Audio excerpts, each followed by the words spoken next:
Hey everyone, and welcome. Ever wondered what school is really like in Japan? It's about so much more than just hitting the books. So today, we're going to dive into the hidden lessons of the Japanese classroom. And along the way, we'll pick up some awesome topics for your next language exchange. It's such a beautiful, iconic image, right? The start of the school year in Japan is this huge cultural moment. You've probably seen pictures of these little first graders almost swallowed by their huge leather backpacks, those are called randoseru, walking so proudly to school. But that picture-perfect scene is just the very beginning of a really unique educational journey. And yeah, that gets us to the real heart of the matter. We tend to think school is just, for learning math or history, right?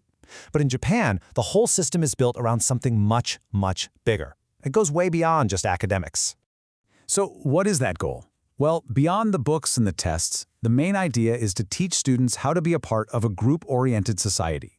It's all about creating harmony, learning how to follow the rules, and really developing empathy. And honestly, this is the bedrock for what we often see as Japan's polite and super disciplined society. Okay, so how do they actually teach this stuff? It all starts with a question that, believe me, kind of blows the minds of most people from other countries. Who do you think cleans Japanese schools? Yep, it's the students themselves.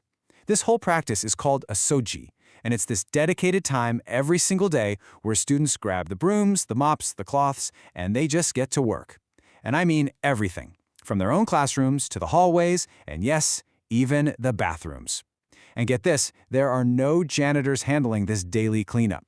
Now you might think, oh, they're just trying to save money, but that's not it at all. Osoji is really a form of moral education. The big lessons here are all about responsibility, the idea that you clean the space you use, and teamwork, right? Everyone chips in to keep their environment clean. And this is exactly why you see those amazing images of Japanese soccer fans cleaning up stadiums after World Cup matches. That habit, it starts right here, in the classroom. Okay, so this whole idea of shared responsibility doesn't just stop with cleaning. Nope, these lessons in social harmony, they carry right on into the lunchroom. So, in most Japanese public schools, don't even bother looking for a cafeteria or a snack shop, because you won't find one. Instead, they have something called kyushoku, which is the school lunch system. And here's the kicker, it's mandatory. And everyone, I'm talking students and teachers, eats the exact same meal together right there in their classroom. And believe me, this is way more than just a meal. It's a whole educational experience. So first off, you have students on duty, they're called the toban, and they put on these little white coats and masks to serve lunch to all their classmates. It's all about fairness. Then, the meals themselves are super carefully planned by nutritionists. This entire process has a name, shokuiku, or food education. It's designed to teach gratitude, stop kids from being picky eaters, and it totally reinforces bad group harmony when everyone says itadakimasu, which means I humbly receive, before they eat. And you know what? A lot of people point to this system as one of the big reasons for Japan's super low obesity rates and crazy long life expectancy. All right, so everything we've talked about so far is all about the group, right? Teamwork, harmony, all that. But this is where things get really complicated.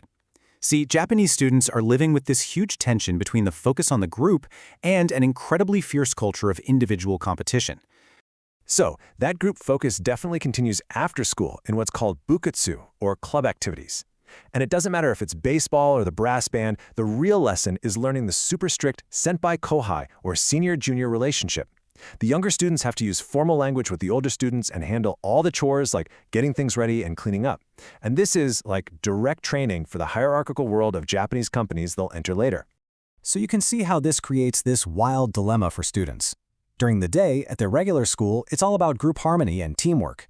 But then after school, a ton of them head off to juku, which is basically cram school. And at juku, whoa, the focus does a complete 180. It becomes all about intense individual competition. The one and only goal? Pass brutally difficult entrance exams to get into a top university.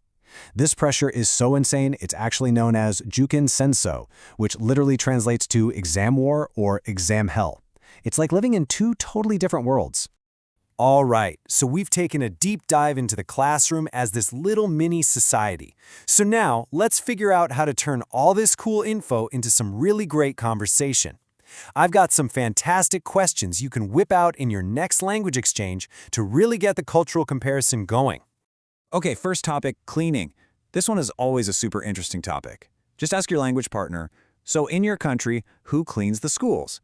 And then you can follow up with a great opinion question like, do you think students should be the ones doing it, or should that be left to a professional staff? All right, next up, let's talk about lunch.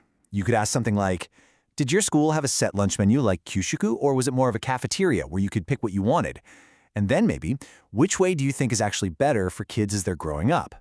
And for the last one, let's dig into that tension between cooperation and competition. You could ask, is getting into university super competitive in your country? And then, what do most students do after the regular school day is over? This can really open up a fascinating chat about student life. And hey, to give you a little cheat sheet, here's a quick rundown of those key Japanese words we covered today. We've got osoji, the cleaning time, kyushoku, the school lunch program, bukatsu, the after-school clubs, and juku, the cram school. Seriously, dropping these words into the conversation is going to really impress your language partner. At the end of the day, a country school system is like this amazing window into its deepest values. So the next time you're chatting with someone, don't be shy. Ask about this stuff, share your own experiences. Because every conversation is a new classroom. Keep exploring, and thanks so much for joining me.